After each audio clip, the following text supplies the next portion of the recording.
We also need to uphold our principles as we seek to responsibly manage the competition with China so it does not veer into conflict.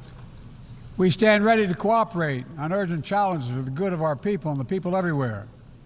We recently resumed cooperation with China to stop the flow of deadly synthetic narcotics. I appreciate the collaboration. It matters for the people of my country and many others around the world. On matters of conviction, the United States is unabashed, pushing back against unfair economic competition, against military coercion of other nations in the South China Sea, and maintaining peace and stability across the Taiwan Straits, and protecting our most advanced technologies so they cannot be used against us or any of our partners. At the same time, we're going to continue to strengthen our network of alliances and partnerships across the Indo-Pacific. These partnerships are not against any nation. They're building blocks for a free, open, secure, and peaceful Indo-Pacific. We're also working to bring greater measure of peace and stability to the Middle East. The world must not flinch from the horrors of October 7th. Any country would have the right and responsibility to ensure that such an attack can never happen again. Thousands of armed Hamas terrorists invaded a sovereign state, slaughtering and massacring more than 1,200 people, including 46 Americans, in their homes and at a music festival. Despicable acts of sexual violence, 250 innocents taken hostage. I've met with the families of those hostages. I've grieved with them. They're going through hell. Innocent civilians in Gaza are also going through hell. Thousands and thousands killed, including aid workers. Too many families dislocated, crowding into tents, facing a dire humanitarian situation. They did not ask for this war that Hamas started. I put forward with Qatar and Egypt a ceasefire and hostage deal. It's been endorsed by the UN Security Council. Now is the time for the parties to finalize its terms, bring the hostages home, and secure security for Israel and Gaza free of Hamas' grip, ease the suffering in Gaza, and end this war.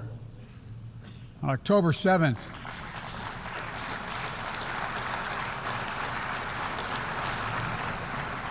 since October 7th, we've also been determined to prevent a wider war that engulfs the entire region. Hezbollah, unprovoked, joined the October 7th attack, launching rockets into Israel. Almost a year later, too many on each side of the Israeli-Lebanon border remain displaced. Full-scale war is not in anyone's interest. Even if the situation has escalated, a diplomatic solution is still possible. In fact, it remains the only path to lasting security to allow the residents from both countries to return to their homes and the border safely. And that's what we're working tirelessly to achieve. As we look ahead, we must also address the rise of violence against innocent Palestinians on the West Bank and set the conditions for a better future, including a two-state solution where Israel enjoys security and peace and full recognition and normalized relations with all its neighbors, where Palestinians live in security, dignity, and self-determination in a state of their own.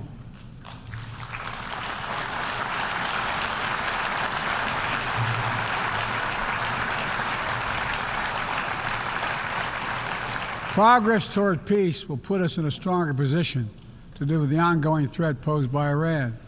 Together, we must deny oxygen to its terrorist proxies, which have called for more October 7th and ensure that Iran will never, ever obtain a nuclear weapon. Gaza is not the only conflict that deserves our outrage. In Sudan, a bloody civil war unleashed one of the world's worst humanitarian crises. 8 million on the brink of famine. Hundreds of thousands already there. Atrocities in Darfur and elsewhere. The United States has led the world in providing humanitarian aid to Sudan. And with our partners, we've led diplomatic talks to try to silence the guns and avert a wider famine. The world needs to stop arming the generals to speak with one voice and tell them, stop tearing your country apart, stop blocking aid to the Sudanese people, end this war now.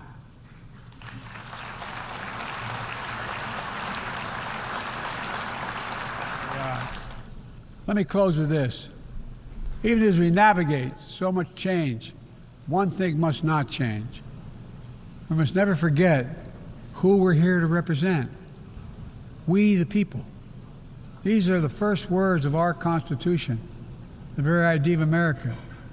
They inspired the opening words of the UN Charter. I made the preservation of democracy the central cause of my presidency. This summer, I faced a decision whether to seek a second term as president. It was a difficult decision. Being president has been the honor of my life. There's so much more I want to get done. As much as I love the job, I love my country more. I decided after 50 years of public service, it's time for a new generation of leadership to take my nation forward. My fellow leaders, let us never forget, some things are more important than staying in power. It's your people.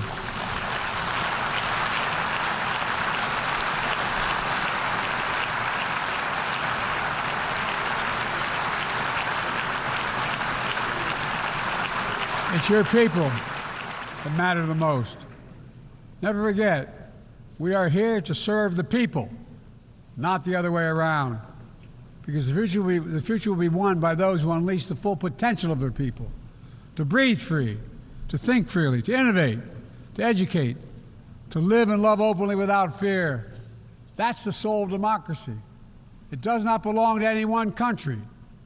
I've seen it all around the world, and the brave men and women who ended apartheid, brought down the Berlin Wall, fight today for freedom and justice and dignity. We saw it. That universal yearning for rights and freedom in Venezuela, where millions cast their vote for change that hadn't been recognized. But it can't be denied. The world knows the truth. We saw it in Uganda, LGBT activists demanding safety and recognition of their common humanity. We see it in citizens across the world peacefully choosing their future.